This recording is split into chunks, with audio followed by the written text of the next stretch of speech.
तभी स्टार्ट में ही आप लोगों को ये बताए कि गणेश की पूजा में विष्णु की पूजा हम आप क्यों एक्टिवेट करते हैं, क्यों करते हैं विष्णु भगवान की पूजा।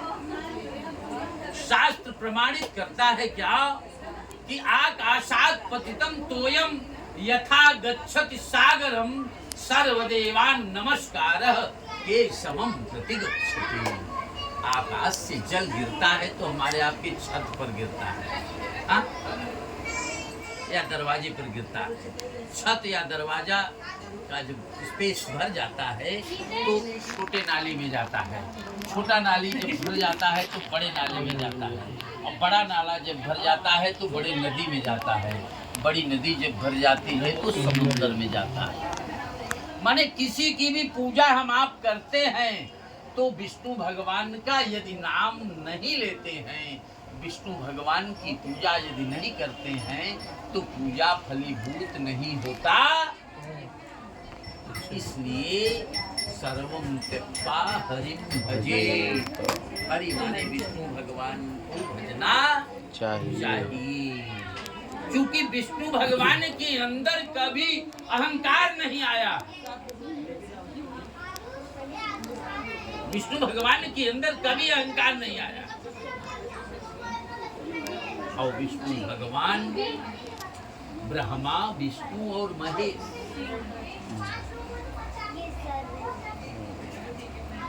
ये तीनों का स्वरूप अलग अलग, लेकिन तीनों के कॉम्बिनेशन को अगर देखेंगे तो सब एक, केवल समझने के लिए अलग अलग व्यवस्था है। इस पृथ्वी पर से जब श्री कृष्ण जाने लगे तो पांडवों के वंशज में ही परीक्षित का जन्म होने वाला था। परीक्षित गर्भ में थे। महाभारत का युद्ध समाप्ति की ओर था और घायल दुर्योधन को साहस देने के लिए द्रोणाचार्य का बेटा अश्वत्थामा उनसे कहा कि मैं पांडवों को समाप्त कर सकता हूं,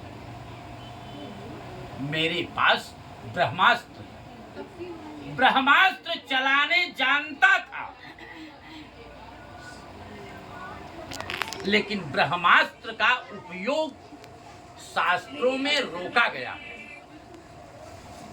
ब्रह्मास्त्र का उपयोग शास्त्रों में रोका गया। वही अश्वत्थामा पांडवों को समझ करके, पांडवों के बेटे 5 थे, 5 बेटों का सिर काट करके ले आया, कपड़े में लपेट करके देने के लिए। लेकिन दुर्योधन ने जब देखा तो ये कहा कि ये तो पांडव नहीं है, पांडवों के बेटे हैं, तूने तो मेरा खानदान ही चौपट कर दिया, अब हम लोगों को तिलांजलि देने वाला कौन है? बहुत गलत काम किया।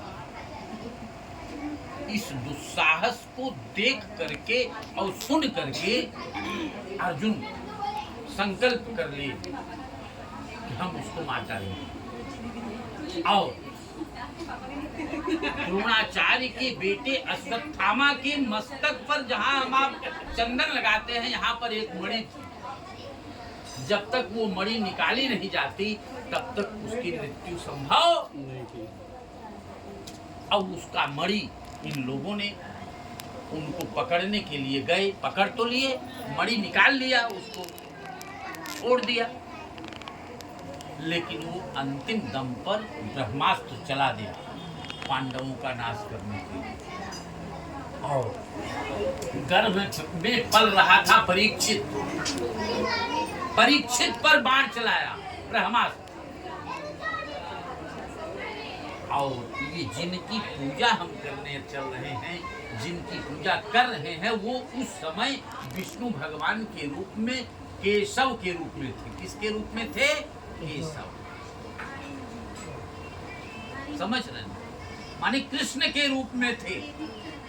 और वो कृष्ण ही अपने सूक्ष्म रूप में जा करके परीक्षित जिस गर्भ में पल रहा था, मरे हुए उस परीक्षित को जिंदा किया। तब परीक्षित का जन्म, उसी परीक्षित के आने पर कलयुग भी उस परीक्षित के राज्य में ही प्रवेश किया। तो कलयुग में ही बूढ़े बाबा के रूप में सत्यनारायण भगवान के रूप में विष्णु भगवान आए।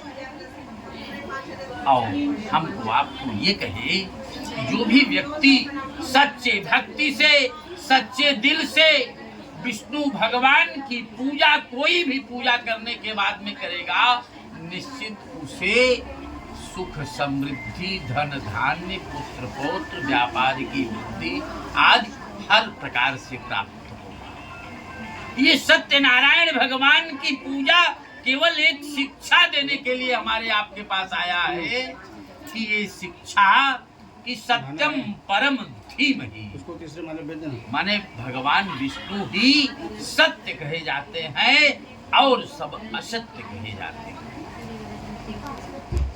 बोलिए सत्यनारायण भगवान की जय।